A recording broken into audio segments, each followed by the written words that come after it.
Oi, professores, então vamos continuar. Lembrando, tenho que estar logado na conta Google, Google Sala de Aula.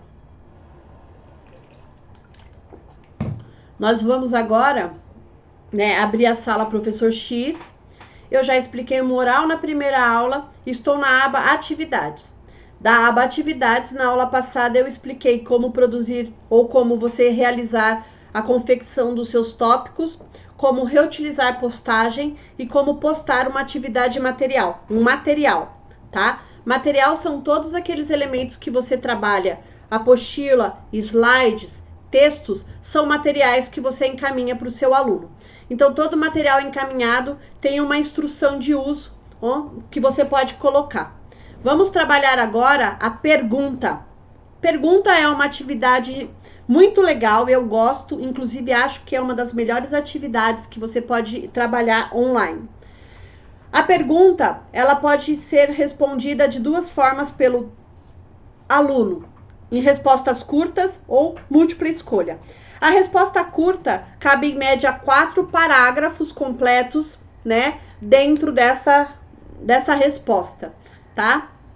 Então, como eu realizo essa pergunta, Aqui você vai colocar a pergunta elaborada, a sua pergunta. Então, você vai colocar a pergunta sobre a aula efetuada. Lembrem-se, lista de exercícios e leitura de materiais não são videoaulas, não são aulas online. A aula online, ela tem que ser uma explicação.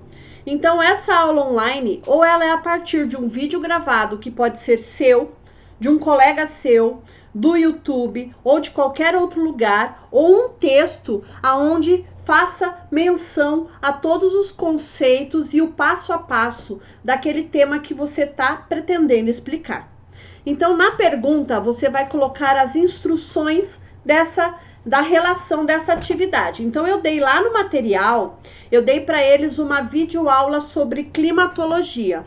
Nesta videoaula, eu vou fazer uma pergunta referente a esta videoaula. Então, eu vou colocar assim, responda de quanto em quanto tempo eu posso considerar um clima de uma determinada região. Ou qual é a diferença de clima e tempo. Eu vou adicionar aqui aquele material, eu posso usar aquele material, então eu posso colocar o link daquela videoaula que eu coloquei como material, ou posso não adicionar nada e escrever aqui: a aula está adicionada na aba materiais. Tudo bem? Mas o ideal é que você coloque já o link aqui dessa videoaula que você está fazendo a pergunta, porque aluno é uma coisa difícil. Ele não vai voltar na aba materiais para que ele possa ver essa videoaula. Mas então por que, professora, eu estou colocando esta aula também lá na minha aba materiais? Porque quando passar este ano e você continuar trabalhando com o Google for Education, você pode aproveitar estes materiais para outras turmas do ano seguinte. E você não vai precisar ficar procurando esse material lá no Google Drive ou lá nos seus arquivos, porque você vai ter um material todo montado daquela série, daquela turma, dentro da sua turma de primeiro ano deste ano. Então, você pode apagar todas as postagens da turma, vamos supor, e aproveitar até a mesma sala de aula, se você tiver intenção. Então, você pode ou encerrar e arquivar esta sala de aula que você encerra, ou você pode retirar todos os alunos que foram inseridos, mudando o código de turma, que eu vou ensinar para vocês mais lá para frente, que a gente pode alterar o código da turma e reaproveitar esta sala. Então, você só vai editar e programar novas datas para que esses materiais sejam disponibilizados aos alunos, tá?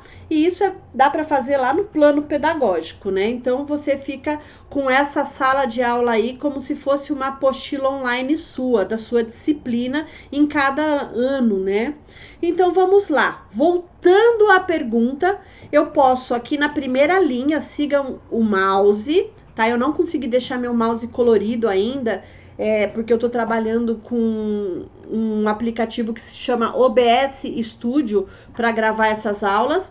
Aqui na linha de cima, olha o mouse, você pode programar, perguntar ou salvar o rascunho.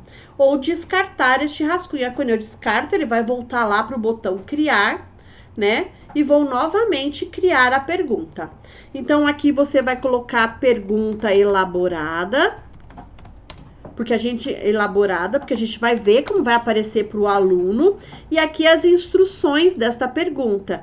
Responder a partir da vídeo aula. Não precisa falar que a videoaula está anexada, porque ele vai ver. Aqui você vai adicionar o link dessa videoaula, né? Ou, se for um link, provavelmente será, porque as suas videoaulas, o ideal é que elas fiquem no YouTube. Então, eu vou ensinar vocês a abrir um canal particular, porque no YouTube vocês garantem o direito de imagem e o direito autoral do seu trabalho. Porque se alguém na internet ou um aluno pega esse material e disponibiliza para outras escolas ou para outras pessoas, ou um vídeo seu gravado, o dia que você subiu esse material para o YouTube, ele está registrado, ele está patenteado na plataforma. Então, se alguém usar seu material sem a sua autorização, né, o seu direito autoral de produção, o seu direito de cátedra de didática, de apresentação do conceito, você pode aí seguir os meios legais para pedir os direitos de uso desse material. Então, ele fica sempre protegido. Evitem passar vídeos que não estejam na plataforma, porque senão ou em qualquer plataforma streaming, não precisa necessariamente ser o YouTube. Se você quiser postar lá no Netflix, você pode postar, desde que você pague lá os direitos deles. Se você quiser postar em outra plataforma particular, vocês podem postar. Que vocês postem isso numa plataforma streaming, porque o streaming já é reconhecido mundialmente e você acaba protegendo aí o uso da sua atividade enquanto docente. Então, aqui você vai adicionar o arquivo da sua videoaula. Neste caso aqui, eu vou colocar um arquivo em PDF, para que a gente possa dar continuidade à inserção desse material. Eu posso colocar vários arquivos, eu posso colocar vários, tá? De novo, eu vou falar que este momento criar, nós vamos deixar lá para frente. Vamos para o lado direito da atividade. Então, para você saber que tipo de atividade você está fazendo, você volta aqui, você olha que você está fazendo uma pergunta. Então, você precisa saber para quais turmas você vai encaminhar essa pergunta, você vai escolher. Neste caso, eu só vou colocar na sala dos professores amenidades de novo, tá? Eu vou deixar sem nota. Quando eu clico aqui na flechinha, ele vai aparecer o sem nota, mas eu posso colocar de 0,1 até 100. Aqui eu vou colocar a data de entrega desta atividade e o horário em que eu quero receber esta atividade. Então, por que eu preciso colocar isso? Porque depois desse horário o aluno não vai conseguir mais realizar a atividade?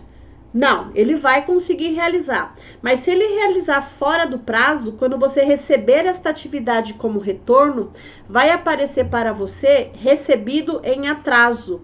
Então, você sabe como programar a nota deste aluno. Aqui você vai escolher o tópico. Então, o tópico são atividades online, né, das aulas online. Já expliquei para vocês que vocês podem deixar que todos eles respondam uns aos outros. Nesse momento é bom que você faça isso, mas no momento, por exemplo, em sala de aula, eu não trabalho com este recurso. Como eu uso a pergunta em sala de aula? Eu geralmente programo a pergunta, eu coloco para ela ser disponibilizada no horário que começa a minha aula, às 20 horas, por exemplo, e para que ela se encerre às 20 horas e 40 minutos. Então, eles têm 40 minutos para responder. Quando eu entro na sala de aula, eu dou a introdução da aula, os primeiros 15 ou 20 minutos de aula eu falo sobre o conceito e viro para a turma e falo, agora vocês façam a atividade da pergunta que está inserida no Google Classroom de vocês. Então, eles pegam aquele aparelhinho que a gente ama e passam a usar eles para executar a atividade. Como eles já sabem que se eles não fizerem na aula esta atividade, vai aparecer como material entregue com atraso, resposta entrega com atraso, atividade entrega com atraso, eles acabam usando o aparelho para responder a questão. Outras coisas que acontecem na sala de aula presencial quando a gente usa o Google for Education é o aluno dizer que não consegue acessar e aí você pede para ele fazer no caderno, é o outro aluno dizendo que está sem internet, de novo você pede para fazer no caderno e algumas situações, exceções e específicas, você pede para responder no seu e-mail. Nunca peça para ele te entregar material impresso ou escrito. Evite isso. Então, se você vai pedir para que ele faça no caderno, você pode até corrigir, mas você fala, só estará valendo nota depois que você me encaminhar por e-mail. E aí você sempre deixa o e-mail do professor na lousa para que ele te encaminhe a atividade executada em sala de aula. Você pode colocar aqui exercícios, um monte de atividades. Lembrando que aqui no Criar, professores de português vão amar, porque você pode trabalhar processos compartilhados de construção de tese, argumentação, de redação. É sensacional esse trabalho. Ah, professora, mas eles precisam treinar a letra. Sim, eles podem fazer no caderno, fotografar e anexar o arquivo. Você também vai ter acesso a esse arquivo. Sempre peça que a foto esteja num lugar claro, que seja nítido, escrito a caneta. E você pode fazer as correções em cima deste arquivo escrito, essa imagem, né? Você vai abrir essa imagem no arquivo de edição e faz as correções colocando aqueles post-its, né? Quais são as informações que estão incorretas naquela redação. Isso é uma dica para os professores de português. Para os professores de matemática pode ocorrer da mesma forma, ok? Então a pergunta já está feita, ela funciona nesses aspectos e também apresentei algumas sugestões de como elas podem ser enviadas. Aqui eu posso também fazer a pergunta de múltipla escolha, então eu coloco resposta aqui a primeira resposta, depois se eu quero mais uma eu coloco embaixo, eu quero mais uma eu vou acrescentando as opções dentro da quantidade. Eu tenho como assinalar qual delas estão certas, qual dela é a certa para que fique fácil a minha correção? Neste momento agora, não vamos trabalhar com esse tipo de opção. Então, você não vai assinalar, mas você vai receber qual foi a resposta e você sabe qual é a certa. Então, você vai receber lá, 15 alunos responderam a primeira opção, 10 alunos, você vai receber um relatório. O Google vai te devolver dessa forma. Eu vou mostrar depois como é que nós vamos visualizar todas essas atividades enviadas pelos alunos. Até mais, até o próximo vídeo que nós vamos falar como encaminhar as atividades agora que vamos criar a partir da atividade sem teste. Beijo, até mais, professores!